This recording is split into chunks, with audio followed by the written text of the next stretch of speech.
दोस्तों, आप तमाम लोग जानते हैं कि किस तरह से मुफ्ती सलमान अज़हरी साहब को जूनागढ़ की अदालत से बेल मिल गई, लेकिन इसके बाद कच्छ की अदालत ने उन्हें 3 दिन की पुलिस कस्टडी में भेज दिया है।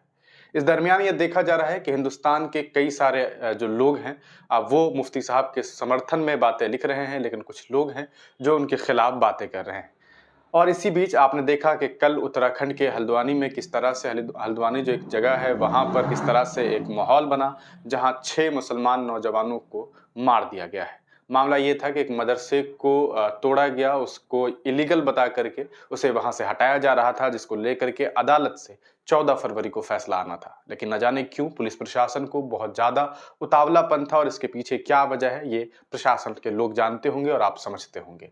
उसकी वजह समझ सकते हैं कि जो काम 14 फरवरी को जिसके बारे में न्यायालय से फैसले आने थे, उससे 8 दिन पहले इस मामले को, लगभग 6 दिन पहले इस मामले को सही तरीके से कहा जा सकता है कि ये लोग पहुंच जाते हैं और जा करके अतिक्रमण हटाने की कोशिश करते हैं।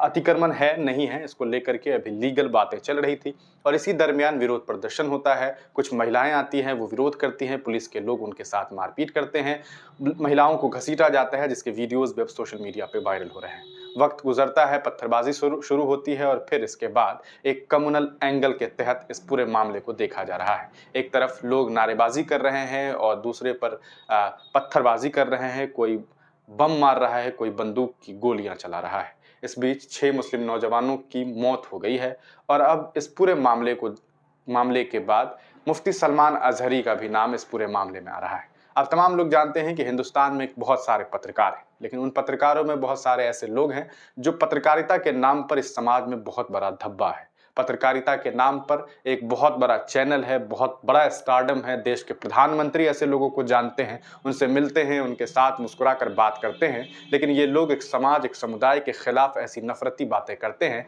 और जहर उगलने का काम करते हैं, जिसको देख करके आप अंदाजा लगा सकते हैं कि इस मुल्क में किस तरह से कानून और यहाँ की जो विचारधारा है वो कहीं न कहीं दोहरापन दिखा रही है। अभी स्क्रीन पर आपको एक तस्वीर दिखाई दे रहा होगा। इस शख्स को आप जानते हैं, नाम इनका सुरेश चौहान के है। सुदर्शन नाम का चैनल चलाते हैं और दिन भर इस तरह की बातें करते हैं, जिससे सिर्फ और सिर्फ नफरत की बू आती है।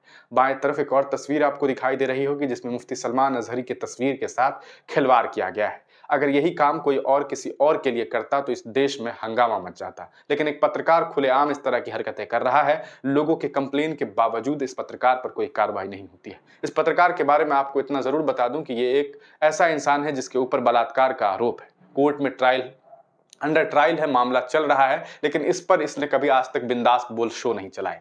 ये मामला इसने मुफ्ती सलमान अजहरी को लेकर के अब जोड़ना शुरू कर दिया है। इसका यह आरोप है कि उत्तराखंड में जो कुछ हुआ उसमें मुफ्ती सलमान अजहरी के नाम से भी नारेबाजी की गई है। इसके कई सारे न्यूज हैं। इस न्यूज में आप देख सकते हैं पहले तो किस तरह से इसने बदतमीजी की है, और आगे हम आपको इसका जो लेटेस्ट न्यूज है वो दिखाते हैं। देश के प्रधानमंत्री के साथ इसकी तस्वीर है और साथ में इसका पुत्र है। देश के प्रधानमंत्री जी कहते हैं परिवारवाद से बचना चाहिए, और आप इस स्क्रीन पर पूरा परिवारवाद देख सकते हैं। खैर, इसको छोड़ते हैं, यहाँ चलते हैं। यहाँ आप देख सकते हैं कि नाम के आगे डॉक्टर सुरेश चौहान के है। पता नहीं किस चीज में डॉक्टरेट किया इस आदमी ने। मुझे तो लगता है कि डॉक्टरेट इन पैथोलॉजी और इसी तरह के कुछ कोर्स इन्होंने किए होंगे। खैर, अब देखिए, लिखता है कि गालीबाज सलमान अजहरी के समर्थकों ने अति कर्मण टीम का बहाना बनाकर किया हमला।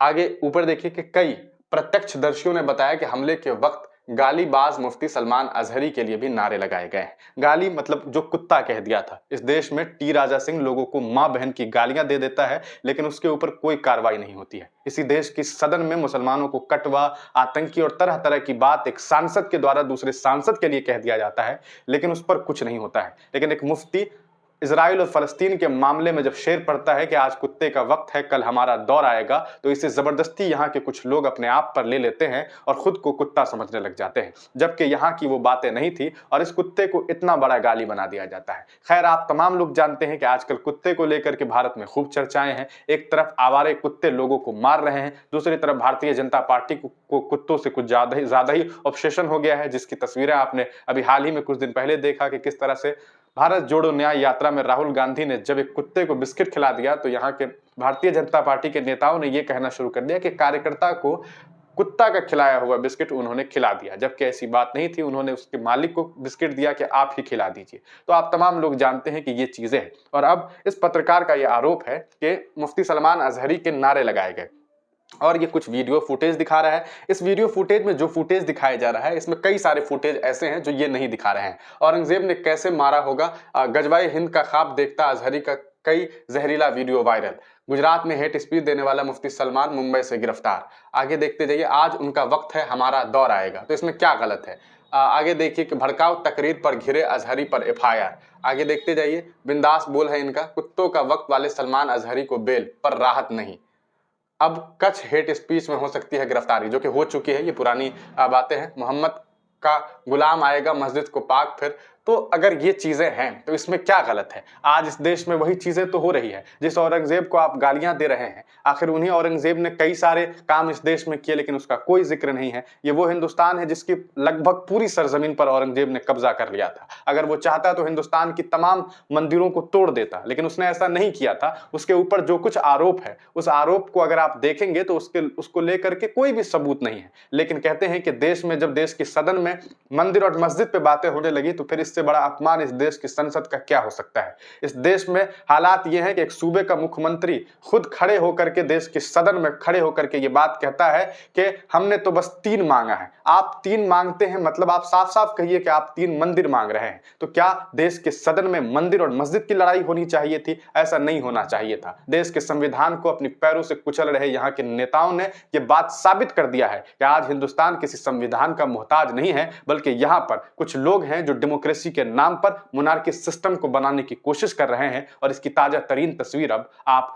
इस 2024 में देख रहे हैं। मुझे ये बात कहने में कतई कहा जा सकता है कि मैं झिझक नहीं हो रहा है कि आज से पहले सन 1947 में जो हाल था, उसके बाद आपने 71, 72, 74, 77 तक के हालात को देखे, और अब आप 24 देख रहे हैं। यकीनन 24, 25, 26, 27, 28 तक ऐसे ही माहौल रहने वाले हैं। फिर न जाने वक्त बदलेगा और किसके हिस्से में क्या जिम्मेदारी मिलेगी। शायद किस्मत अच्छी रही तो देश के लिए कुछ अच्छा होगा, वरना जिस दिशा में देश जा रहा है, यहाँ के लोग जा रहे हैं और यहाँ के नेता जिस देश को एक अलग मोड़ देने की कोशिश कर रहे हैं, वक्त की नज़ाकत यही बताती है कि मुल्क के हालात बहुत अच्छे नहीं होने वाले हैं। लेकिन आप तमाम लोगों से ये अपील करते हैं कि देश में शांति बनाए रखिए, किसी भी तरह की अफवाह से बचिए, मिलजुल करके रहिए, इन नेताओं की बातों में मत फंसिए, वरना आप तो जलील होंगे ही, आपकी आने वाली तमाम नस्लें जलील हो जाएंगी। और यकीन मानिए, आने वाली जो नस्लें हैं वो आपको कोसेंगी कि आखिर आपने, जब आपको मौका था तो आपने इस पूरे मुल्क को बचाने की कोशिश